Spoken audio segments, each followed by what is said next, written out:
यो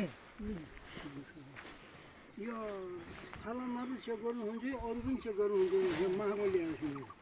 फलाम मात्रै होला फलाम मात्रै हो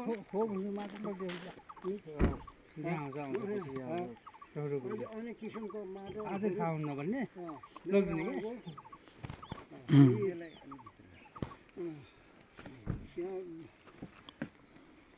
यो फलाम होइन त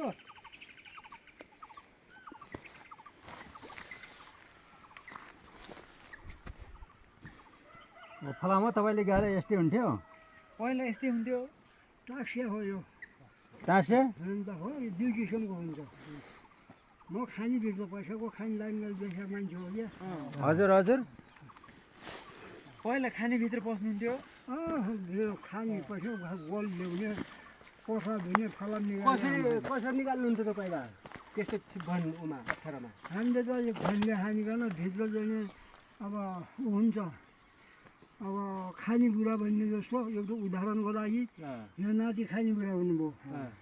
हामी सबैजना धाउ माटो फाल्ने धाउ ल्याउने पर्खानबाट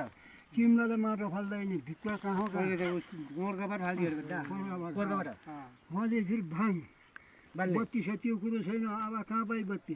केमा भित्र केमा कसरी भाङ बालिकन भाङ बाल्ने एउटा मान्छे भाङ बाल्नु चाहियो एउटा मान्छे टाई समाउनु चाहियो एउटा हान्न चाहियो दलमा भरिन्जेसम्म बिर्ख काम गर्ने हो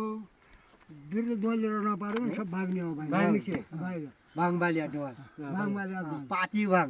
पार्टीको भाङ न्युमल भेन हुनु उहिले उसो भयो कति पार्टीको भाङ पाती भाङ पार्टीको चोया पाएपछि निगाला सन्देशबाट अब राति पनि त्यही हो गोर्खाल्याका दिउँसो पनि कहाँ लेखको जाने चुम्बाङ्गी दोसाँधको गोल अनि अब कोठा जाने ठाउँ ठाउँमा हुन्छन् अब त्यो कोठा पनि भाउ लग्ने अनि यहाँको गोल मेरो धाउ भोपले साझा धुने त्यस्तो चलन छ नि त्योबाट फलाम निस्किन्छ नि पुरै